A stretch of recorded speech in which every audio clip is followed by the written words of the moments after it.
Welcome, listeners, but take heed. We will say whatever we need to share our knowledge, thoughts, and joy, and even things that do annoy. So join us now, but be aware. We have a tendency to swear. We'll dial it back a little bit. But frankly, we don't give a shit. Welcome to Just Keep Rowling, a Harry Potter book movie compare and contrast podcast. I'm Kayde, the Monet painting of Harry Potter podcasts. Well, if you're the Monet painting, what does that make me? Obviously that makes you Ellen, the Monet painter. Oh.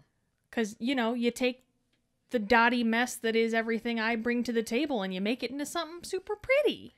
Well, thanks. And I'm having a hard time not giggling about you calling yourself a dotty mess. I mean, call them like I see them. That's what I do. Yeah, but let's just keep rolling into the rolling rehash. Last week we discussed Chapter 15, the Quidditch final, and the fact that it didn't really have any corresponding film scenes. Hermione served up a supersized smackdown with a hefty side dish of sass to anyone who deserves it. Ron finally pulled his head out of his ass and realized that the loss of a crummy pet doesn't equate to the loss of your future wife. Trelawney lucked out with one of her ambiguous predictions coming true, though not in the way she may have intended. Oliver Wood became a broken record, calling into question Harry's ability to math. The flat tire Slytherin sass game was sorely lacking, but their cheating game was right on point. Lee Jordan's potty mouth got him in trouble until McGonagall found she had a few choice phrases of her own. But all this paled in comparison to the Gryffindors finally scratching that 7-year itch and bringing the Quidditch championship home with a roar. During episode 54, Sass Leak, our Potter pondering was, what are your thoughts on why they may have decided to leave out Quidditch the way that they did?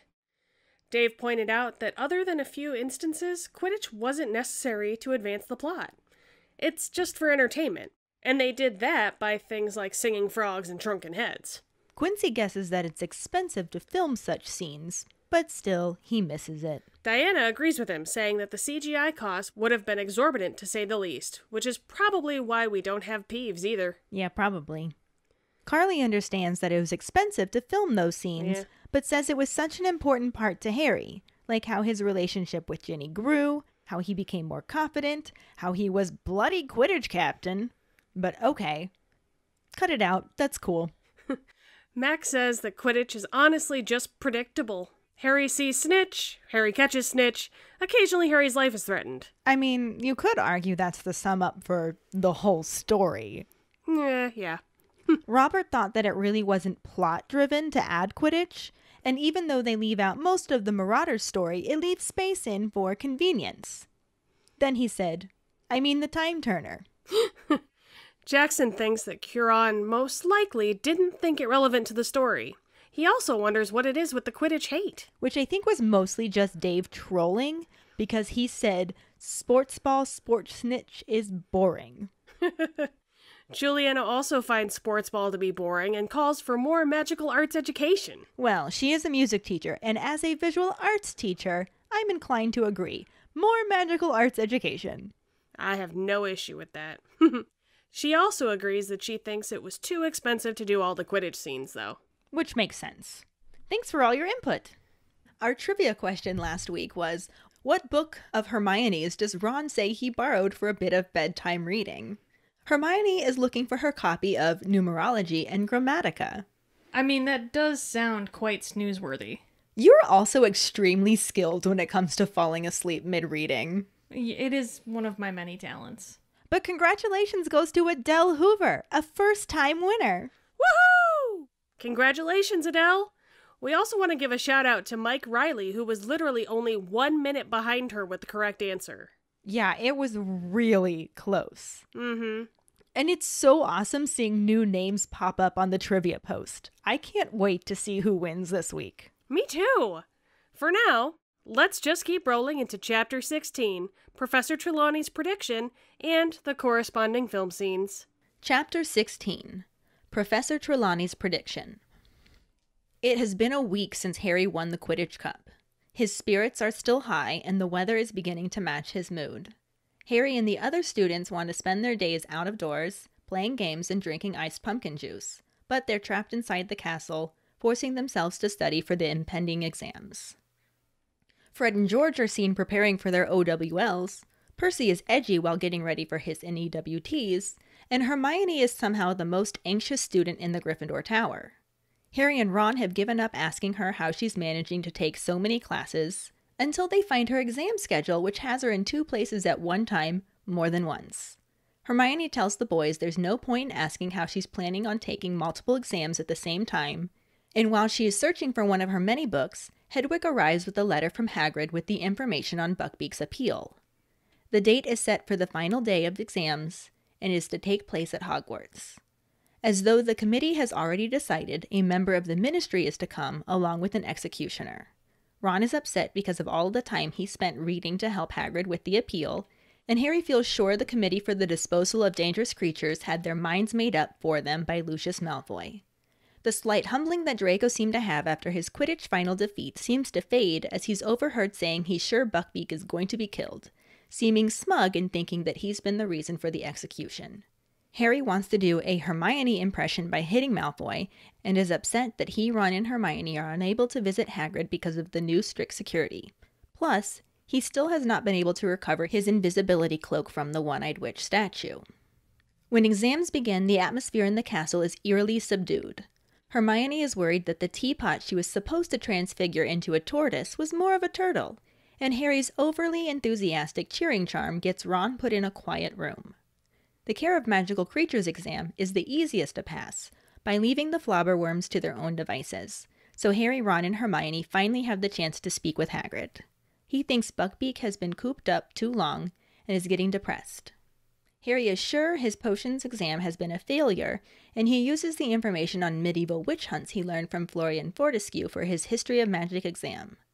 Professor Lupin sets up an outdoor Defense Against the Dark Arts obstacle course, consisting of Grindylow, Redcaps, Hinkypunks, and of course a Boggart. Harry finishes with top marks. Ron is misled by his Hinkypunk, and Hermione fails to transform her Boggart, which had turned into Professor McGonagall telling her she failed every exam. After Hermione is calmed down, the trio heads back to the castle when they run into Cornelius Fudge. He remarks on the lovely weather, but reluctantly. Fudge tells him that he's there acting as a witness for the execution of a mad hippogriff since he needed to check on the Sirius Black situation anyway. Ron asks about the appeal and says that Fudge might not have to witness an execution if the hippogriff wins the appeal. A very old, stooped wizard and a much younger, tall wizard with a dark mustache approach the group, and Harry guesses that they are the representatives for the Committee for the Disposal of Dangerous Creatures when he sees the younger man is carrying a shining axe in his belt. Hermione stops Ron from saying anything to the dark man and leads Harry and him into the Great Hall for lunch. Ron is angry Hermione stopped him, but she explains that he can't go saying things in anger to Mr. Weasley's boss, and that as long as Hagrid keeps his head about him, they can't possibly execute Buckbeak. The 3 are lost in worry while the rest of the students are excitedly anticipating the end of exams. Hermione leaves for her final exam, Muggle Studies, and Ron and Harry make their way to divination for theirs. Neville informs them that Professor Trelawney is seeing everyone individually, and while most students were using the time in line to study, Ron and Harry remain distracted by Buckbeak's impending appeal. Neville is told he will have a horrible accident if he reveals anything to the waiting students, and Parvati says she has the makings of a true seer. Ron leaves his exam disheartened after being unable to see anything, and doubtful Professor Trelawney was convinced by the things he made up. He leaves for the common room, and Harry, the final student, makes his way up the ladder into the hot, heavily perfumed tower for his exam. He sits at a table with a crystal ball and is told to gaze into the orb and reveal what he sees. When he's unable to see anything but swirling white fog, he decides to do the same as Ron and make some things up, and says he sees a dark shape. When asked what it resembles, Harry thinks of Buckbeak and says a hippogriff. Professor Trelawney exclaims that Harry could be seeing the outcome of Hagrid's trouble with the Ministry, and asks if the hippogriff appears to have its head. Harry says a firm yes, and his professor continues to ask if there are images that would mean Buckbeak's appeal had failed. Harry responds no to all of these, and feeling slightly sick, is told the exam is over, even if a bit disappointing. When Harry gets up to leave the classroom, a loud voice coming from Professor Trelawney delivers the message that the Dark Lord will rise again, and his faithful servant will set out to rejoin his master before midnight.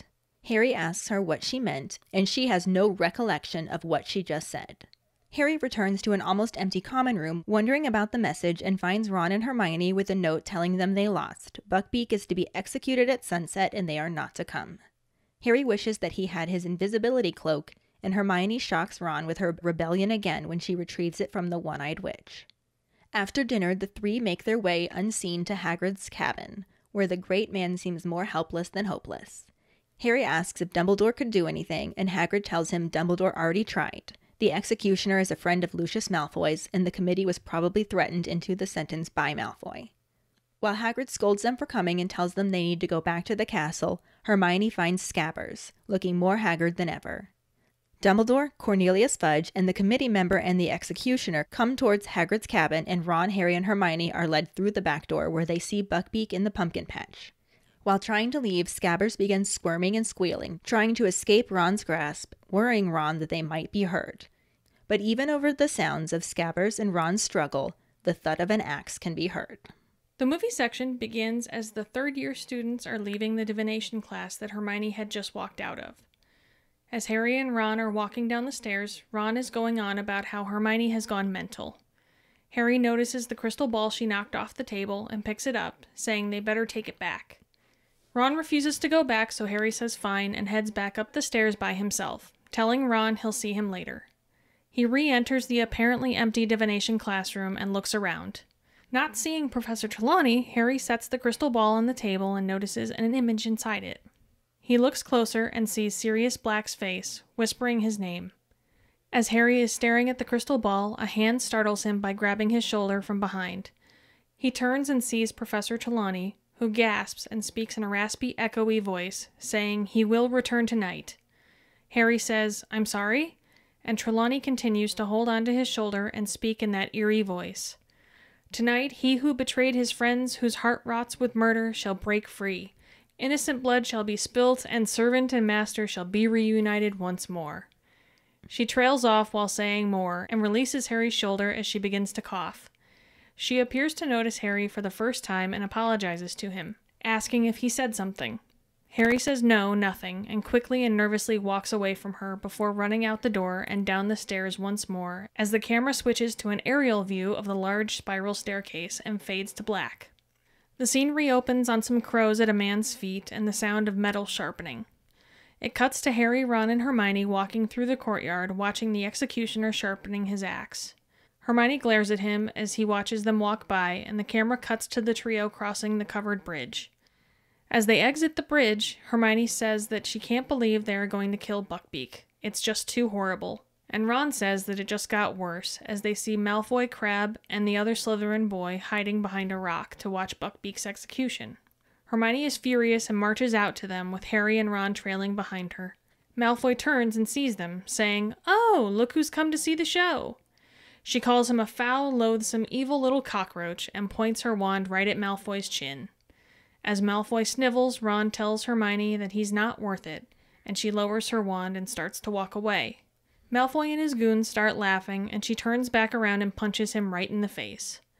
The three Slytherins run off as Hermione says, "That felt good." Harry is grinning, and Ron calls it brilliant. The three of them walk down the stone steps that lead down to Hagrid's hut and pass Buckbeak lying down in Hagrid's pumpkin patch. The camera cuts to Hagrid and Harry looking out at the hippogriff from a window in Hagrid's hut, as Hagrid comments on how Buckbeak loves the smell of the trees as the wind blows through them. Harry wonders why they don't just set him free, but Hagrid says they would know it was him and Dumbledore would get in trouble. He tells Harry that Dumbledore is coming down to be with him when it happens, and calls him a great man. The shot transitions to inside the hut where Ron and Hermione are sitting at Hagrid's table. Hermione stands up and says that they will stay with him too, but Hagrid refuses, saying he doesn't want them to see something like that. He tells them to finish their tea and be off, but before they do, he says Ron's name and walks over to a tin on a shelf. He lifts the lid and picks up Scabbers. Ron is surprised to see that he's alive, and Hagrid tells him to keep a closer eye on his pets. Hermione steps towards Ron and glares, saying she thinks he owes someone an apology. Ron says that the next time he sees Crookshanks, he'll let him know. Hermione responds that she means her, but before they can argue any more, a ceramic jar on Hagrid's table breaks. Hermione finds a rock with a small spiral pattern on it that must have come through the window and hit it, just as a second rock hits Harry in the head. He looks out the window and sees the minister, Dumbledore, and the executioner coming down the path. Hagrid says that it's nearly dark and they shouldn't be there. He sends them out the back door and he throws a blanket over a creature in his hut. Harry pauses and Hagrid says he'll be fine and waves him out. The trio runs out the back, through the pumpkin patch, and hides behind a large stack of pumpkins. They watch as the minister reads the official document about Buckbeak's execution, and Hermione hears something in the woods behind her. She turns to look and Harry asks her what's wrong. She starts to say she thought she saw something, but says never mind. Ron says let's go, and the three run back up the stone steps. They get back up by the large rocks outside the covered bridge and stop to watch. The executioner raises his axe and walks towards the pumpkin patch. The camera focuses on Harry, Ron, and Hermione, then shows the executioner lifting the axe to swing before cutting to a wide shot of the grounds around Hagrid's hut as the axe thuds and the crows fly away. It cuts back to the trio as Hermione buries her face in Ron's shoulder and puts her arms around his neck, and Harry hugs her. The book and movie sections actually correspond pretty well here. There are some differences, omissions, streamlining, and something that happened in a different order, but overall there's a lot more for Kayde to talk about than last week, and a lot more for us to compare and contrast. Yeah, the biggest difference is the way they streamlined Hermione quitting divination right into Trelawney's prediction. Yeah, it was actually a really well-executed streamline, but it completely omitted the final exams. The book chapter starts out saying that Harry's euphoria of winning the Quidditch Cup lasted at least a week, and even the weather seemed to be celebrating. It was approaching June, and the days became cloudless and sultry. All anyone wanted to do was stroll the grounds and sit in the grass drinking iced pumpkin juice. I never realized that Hogwarts students were such basic witches. Like, even they enjoy their iced pumpkin drinks and fuzzy scarves. They really are. But they also don't get to enjoy their pumpkin drinks, because with exams coming up, all they have time to do is study. Even Fred and George are spotted working. Percy is preparing to take his NEWTs. Side note, I love that NEWT stands for Nastily Exhausting Wizarding Tests. Yeah, it's perfect. So perfect. Because they sound nasty and exhausting. And they're wizarding tests. Look at that. Fits. What? But since he wants to enter the ministry, he needs top marks. The stress is making him quite edgy, and he starts giving out severe punishments to anyone who's disturbing the quiet of the common room. The only person that seems more anxious than Percy is Hermione. And this can't be included in the film, partially since they completely omit the exams, and also because, as we've mentioned before, Hermione never really loses her shit over the workload. Yeah. Ron and Harry have given up asking how she was attending all her classes, but they couldn't resist asking again once they saw her exam schedule, which showed multiple exams at the same time. She still won't tell them and changes the subject, asking if either of them have seen her copy of Numerology and Grammatica. Ron very quietly says he borrowed it for a bit of bedtime reading. Which was our trivia question. Yep. But then the subject was changed when Hedwig showed up with a letter from Hagrid about Buckbeak's appeal. It's set for June 6, which is the day they finish their exams. This is a little different from the movie, since they never mentioned an appeal at all. It's just the execution. I mean, considering that the executioner is showing up at the appeal, it's basically just the execution too, and the appeal part is a formality. Right. Which upsets Ron because he spent ages reading up stuff for the appeal. And there goes his personal growth. Instead of being upset about the possibility of Buckbeak unfairly being killed, he's upset that all the work he did was likely in vain. I mean, at the end of the day, he is still Ron. Harry figures that the committee has had its mind made up for by Nazi von Douchebag the First, and finds himself wanting to imitate Hermione and give Nazi von Douchebag the Second a good smack, since he's been bragging about bringing on the execution of Buckbeak. Plus, the security measures are still in place, so they can't visit Hagrid and he can't retrieve his cloak. Both of those von douches could sure use a good smack. What dicks. Right? But then, exams officially start and the castle gets eerily quiet. After their first exam, Hermione annoys everyone by fretting that her teapot tortoise transfiguration turned technically more turtle. Nice alliteration. That one was actually Diana's doing. Well done, Diana. During their charms exams, Harry slightly overdid his cheering charm, and Ron ended up in a fit of hysterical laughter and had to be led away to a quiet room for an hour before he was able to perform his charm. I mean, I get why this wasn't included, but I would absolutely love to have seen that come alive. I think Rupert Grint would have just nailed that scene. Oh, I totally agree. Mm-hmm. Care of Magical Creatures was their easiest exam because they just had to keep flobberworms alive for the whole hour, and they were able to just completely ignore them and talk to Hagrid instead. Why do I feel like Neville would still somehow accidentally smash his flobberworm or something? Because it's always him, poor Neville. Aw, poor Ickle Neville. Potions did not go well because Harry couldn't get his confusing concoction to thicken. They also had astronomy, history of magic, and herbology. Their second to last exam was Defense Against the Dark Arts, and Lupin had compiled a sort of obstacle course as their exam. I think this would have been a pretty cool exam to take. Way better than History of Magic or anything with Snape billowing over you. Oh yeah, me too. Harry gets full marks, and Hermione does everything perfectly until she gets to the Boggart. It turns into Professor McGonagall telling her she failed everything, and she runs away, screaming. This cracks me up. Because when she didn't get a chance with the Boggart the first time around, Ron asked her if it would be a piece of homework that she only got 9 out of 10 on. Like, this is a little more extreme than that, but basically the same thing, really. Yeah, and it makes perfect sense for Hermione, too. After all, getting expelled is worse than dying. Yeah, data tracks. Before their last exam, they run into the Minister of Magic, who is at Hogwarts to check on the Black situation, and to be a witness for the execution of a mad hippogriff.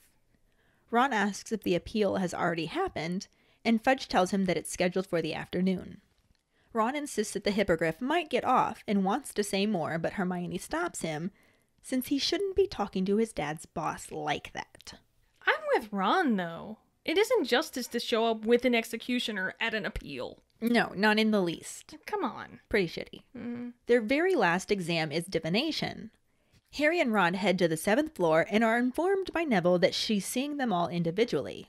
After Neville takes his turn, he also tells them that the crystal ball told Trelawney that if he tells them about the exam, he'll have a horrible accident. Well, isn't that just convenient? Right?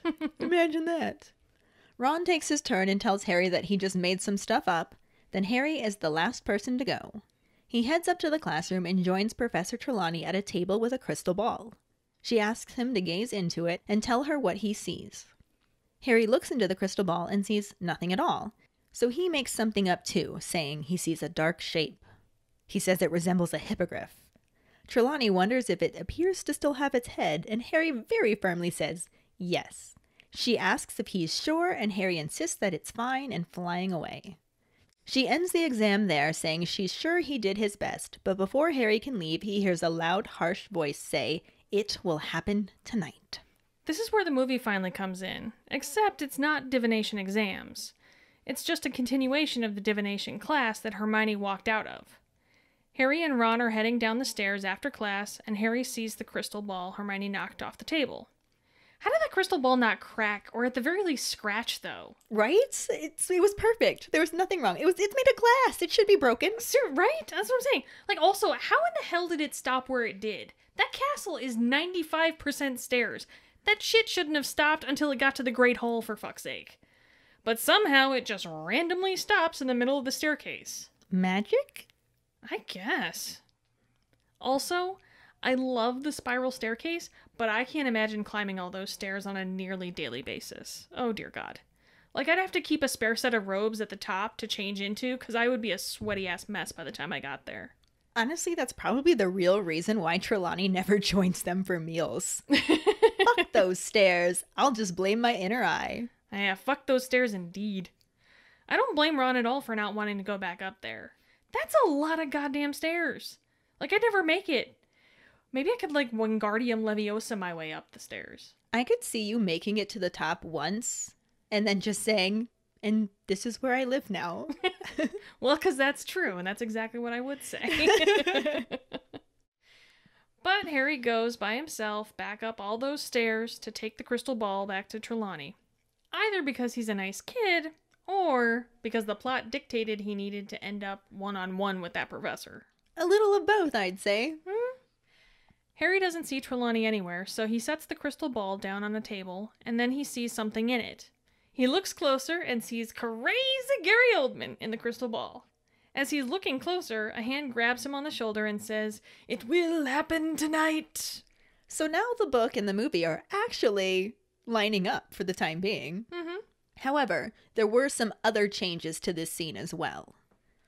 In the book, after Trelawney's loud, harsh, "It will happen tonight," her eyes start to roll and she continues to speak in that voice, saying, "The Dark Lord lies alone and friendless, abandoned by his followers. His servant has been chained these 12 years. Tonight before midnight, the servant will break free and set out to rejoin his master. The Dark Lord will rise again with his servant's aid, greater and more terrible than ever he was. Tonight before midnight, the servant will set out to rejoin his master." Yeah, the movie gets a similar gist across, but it's a bit different. She says, "Tonight, he who betrayed his friends, whose heart rots with murder, shall break free. Innocent blood shall be spilt, and servant and master shall be reunited once more." You have a lot more dedication than I do. I wasn't going to try and do a loud, harsh voice. I go for it. But both get the point across that someone will break free and rejoin his master. The book is very clear that master means the Dark Lord.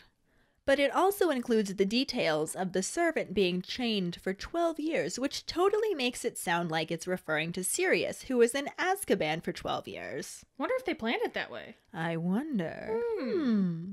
But I love this part of it, and I really wish the movie had included it. I do too. It did a decent job of alluding to that in the movie too, but not nearly with the detail that we kind of had. Because there's the chained up for 12 years thing. Mm-hmm. You didn't have that in the movie. Not at all. And I gotta say, I forever thought that she said, "He who betrayed his friends at Hogwarts with murder." And I honestly didn't know that she said, "whose heart rots with murder," until recently watching it with the subtitles. It's very sad. Yeah, I always understood what she meant, but was never quite sure of what she was saying, if that makes sense. In the book, after she finished speaking, her head just dropped to her chest, and then it snapped up again like she was waking up. Harry's just staring dumbfounded at her, and she asks if anything's wrong. What could possibly be wrong after witnessing that? What? Nothing at all. Harry tells her that she just told him the Dark Lord was going to rise again, and she thinks that he just dozed off. She claims that she would never presume to predict anything as far-fetched as that. Because, of course, that's where she draws the line of far-fetched. Right.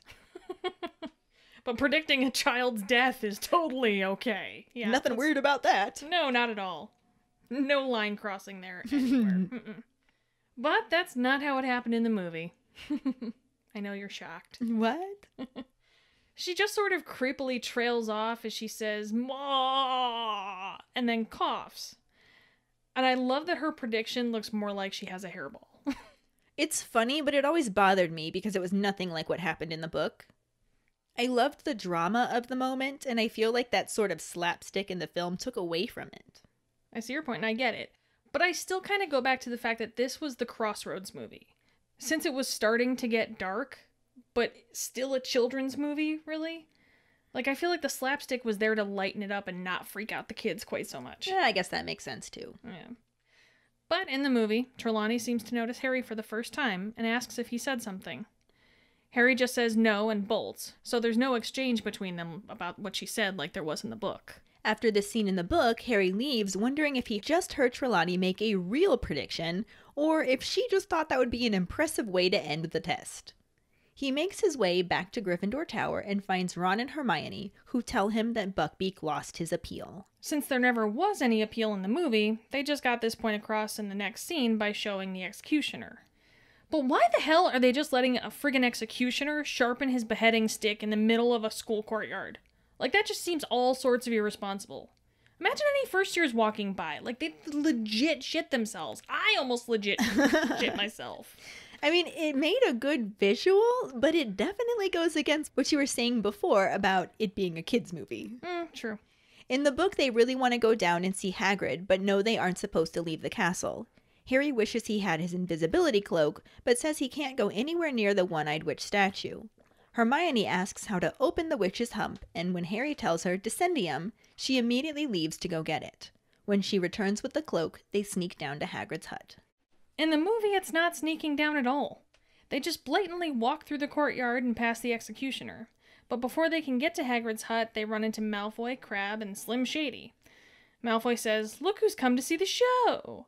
And Hermione calls him a foul, loathsome, evil little cockroach, and points her wand at his neck. This is parallel to the scene in the book where Hermione slaps Malfoy. It's similar because she calls him foul and evil in the book, too. Yeah, the biggest difference, aside from when in the story it happens, is that the movie has her punch him, rather than slap him. And I said it before, and I'll say it again, I still wish they would have done the slap instead of a full-on punch. Me too. Like, don't get me wrong, the punch is quite satisfying, and I love the way he sniveled while Hermione had her wand pointed at him, but I just really wish it would have been that heat of the moment slap, just a crack across his face. Oh yeah, it was still a great scene, but I just think the book scene was better. Mm-hmm. I also liked where it was placed better, since they had to sneak down to Hagrid's hut. It didn't make sense there. Obviously, they changed that in the movie, but Well, yeah. The book was better. Yeah, the movie made it seem like they weren't really concerned about sneaking out there. Though later on it does seem like they weren't supposed to be there. I mean, boy, good thing there's no mass murderer on the loose, else it would have been a lot more difficult for 3 students to just walk across the grounds without an escort or a guard troll or something. In the book, they don't run into anyone else, and they make it all the way down to Hagrid's hut under the invisibility cloak without any distractions or interruptions. Hagrid tells them that they shouldn't have come, but still lets them in and offers them tea. So British. Right? The movie shows that he made them tea as well. They walk past Buckbeak, who is lying down in the pumpkin patch. So I want to know why there's so many pumpkins. They've made it very clear that it's springtime. We've had transitions that took us from winter to spring. Pumpkins don't grow until the fall, right? Is it different in the UK? I don't know. I mean, I think it's the same. I guess this could be our Potter Pondering, since that is a lot of pumpkins, really. Maybe some of our keepers have an idea. I mean, it does make a nice visual, but I still find it weird. It's a lot of pumpkins in the springtime. But the book says that he was tethered in the pumpkin patch, so maybe Hagrid had just planted them so they'd be big enough by fall? I don't know. Potter Pondering. Yeah, so the movie keeps that true to the book, at least, since that's where they have Buckbeak hanging out. And then it cuts to Harry and Hagrid standing at the window inside the hut, looking out at him. Harry says that they should just let him go, and Hagrid says they can't. They'd know it was him, and Dumbledore would get in trouble. In both, Hagrid says that Dumbledore is coming down to be with him, and Hermione says that they will stay with him too, but Hagrid insists that he doesn't want them to see that. In the book, he's struggling to make the tea, so Hermione takes over, and ends up finding Scabbers hiding in the milk jug. The movie changes things a bit after this point, though, and has Hagrid fetch Scabbers from a flour tin and hand him to Ron. But how long was Hagrid keeping Scabbers in the fucking flour tin? Like, I hope he tossed whatever was in there. Yeah, that's pretty gross. So is the milk jug. Yeah. He's just hanging out in there. Isn't that, Yeah, does he use that? Did he? I mean, was there milk in there? I don't know. I don't think so, because she goes to pour the milk and finds Scabbers. That's weird. Yeah. I don't think that, like, the rat's just hanging out in milk, so it must have been empty. Maybe he was thirsty. Maybe. I don't know. Either way, I'm not going to trust any of Hagrid's cooking. No. But in both, Ron is really shocked that Scabbers is still alive. In the book, he asks him what he's doing there, which is a very good question. In the movie, Hagrid tells him that he needs to keep a closer eye on his plot point, and the sass leak gets to both Hermione and Ron, as Hermione tells Ron that he owes someone an apology. And he says that next time he sees Crookshanks, he'll tell him. Hermione sasses that she meant her, and their argument is interrupted by a jar breaking. This is very different from the book, but I honestly love this touch. It was very jarring. It's very jarring. We'll end up talking more about this later, though, so I'm not going to say too much about it right now. Yeah, Hermione picks up a fossil that must have flown in through the window to break the jar, and another one hits Harry in the head. This draws his attention out the window, where he notices that the Minister, Dumbledore, and the Executioner are coming down the stone steps towards Hagrid's hut. Guys, let's get out of here! We're getting pelted with ammonites! In the book, there are no rocks being thrown, and it's Hagrid who notices that they're arriving. He hurries them back under the cloak, and they argue with him about leaving, saying they want to stay and tell them what really happened. Hagrid ushers them out, and they hurry away until Ron stops dead, trying to keep Scabbers in his pocket. In the movie, they don't have the invisibility cloak because, why would they? It'd be useful. Right. Crazy talk. Who needs usefulness? Hagrid just sends them out the back door and throws a blanket over something before letting Dumbledore and the others in. Now, I fully expect to see weird creatures around Hagrid, but even so, what the fuck was hatching out of that egg right next to Hagrid's bed? That should be our other Potter pondering. Works for me, because I fucking want to know. That thing's weird as hell. It's also different in the movie because the trio hide behind a giant stack of pumpkins before running off, back up the stone steps. They stop at the top and watch as the executioner lifts and swings the axe, bringing it down with a thud. In the book, Ron is wrestling with a struggling Scabbers, and even though he's squeaking wildly, they can still hear the swish and thud of the axe. Hermione sways on the spot and says she can't believe they did it. In the movie, she buries her face in Ron's neck and wraps her arms around him as Harry hugs her. And, fun little fact, this is a reference to the poster from Y Tu Mamá También. Oh, is it? Yeah, because that poster had a girl with her arms around a guy and then another guy hugging her. And this was essentially the same composition as that. I did not know that. What a fun little Easter egg. Right? Also, when the promo photos for this movie came out, I remember me and my Harry Potter group being so mad over the fact that Hermione was wearing a pink hoodie and a rainbow belt because it just felt so un-Hermione to us. Yeah, I kind of missed the wizarding clothes this film. Mm-hmm. But this will bring us to the end of our compare and contrast section. And we do actually have a new actor that we can talk about. Peter Best played the executioner, Walden McNair. Peter Best. He's the worst. Well, McNair is the worst. I thought Peter Best was delightfully creepy as the executioner. He really was.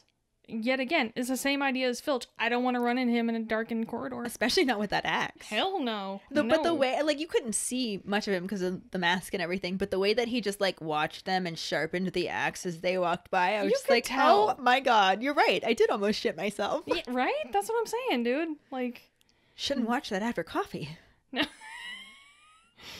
Probably not a good call, no. But he didn't have a lot to do. No. But that just that was the intimidating, big thing, which and he did. He did. Well he done. was skinnier than I expected he would be, but I guess the book did describe him as tall and thin, so. Yeah. Even with that description, I just imagine the executioner being, beefy. Yeah. Well, you would think, because to swing that axe. With a big old axe, you would think they would have to be. Going through and rereading this, he was described as tall and thin, so. Young, tall, and thin. Well, I didn't think he was young, so there's that. They aged up all of the adults in the movies, so. Well, I have a theory on some of those, but we'll get to that. But yeah, I thought he did good. He did a good job at being intimidating and it worked. Murdery looking. So, yep. Well done, Peter Best. Well done. At being the worst. Now we can move on to the Potter Pondering, and we have two this time. The first one is, why are there so many goddamn pumpkins in the springtime? And our other one is, what the fuck was hatching out of that egg right next to Hagrid's bed? Find the post on our Facebook page and share your thoughts. We really look forward to reading them. This will bring us to our sorting hat story, which is from Krista Dixon. She writes, I am a Gryffindor. My wand is yew wood with unicorn hair core, 10 3/4 inches, rigid and flexible. My Patronus is a dapple gray mare. I was in elementary school and I hated reading. Mostly because I couldn't really do it. My mom tried everything, but I wanted nothing to do with school or reading.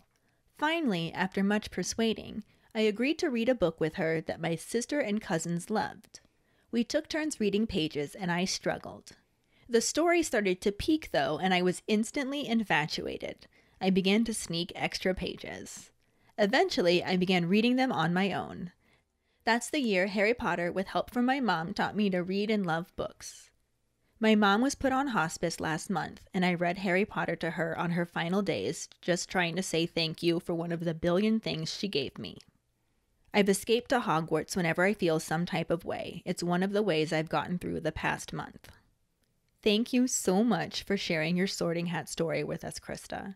What an amazing bond that must have given you with your mother, and I'm so sorry for your loss. Aww. I'm not crying. You're crying, Ellen. I am crying. Actually, I'm not that choked me up a little bit. That was really, really pretty. And I love that. And I love that Harry Potter brought her a love of reading and brought her memories with her mom. And that's just amazing. Thank you so much for sharing that with us.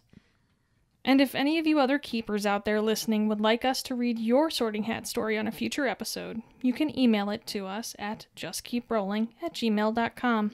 Let us know your house, wand, Patronus, how you got into Harry Potter, and anything else you might want to share with us. Or you can message it to us over social media, since the pin post is now used for the weekly Potter Ponderings. That brings us to this week's trivia question, which is, in the book, what happens to get the Whomping Willow to stop beating Harry and Hermione up? The prize for the first one who responds with the correct answer and the code word #nearly-trecapitated will get a sticker. Another way to get a sticker is to rate and review us through iTunes. If you don't have an Apple account, then you can write us a recommendation on our Facebook page. Make sure to email us at justkeeprowling@gmail.com to let us know you did, and we'll get back to you to figure out which sticker you want and where to send it. Don't forget to find us and follow us on Facebook at JKR Podcast and Twitter and Instagram at Just Keep Rolling. Following us on Podbean at justkeeprowling.podbean.com will get you the episode as early as possible and give you a leg up in answering the trivia question. If you would like to support us as a patron for extra perks, you can go to patreon.com/justkeeprolling. As always, any support you can give is greatly appreciated. You can also go to our website at justkeeprowling.com to check out our Just Keep Rolling and Harry Potter related merchandise for sale. Don't forget to subscribe to our YouTube channel where we post our weekly podcast episodes, cooking show episodes, vlogs, bloopers, and other random videos. And join us next week when we talk about Chapter 17, Cat, Rat, and Dog, and the not-so-corresponding film scenes. Thanks for listening. We hope you hear us again. I'm Kayde. I'm Ellen. Until the next time, just keep rolling.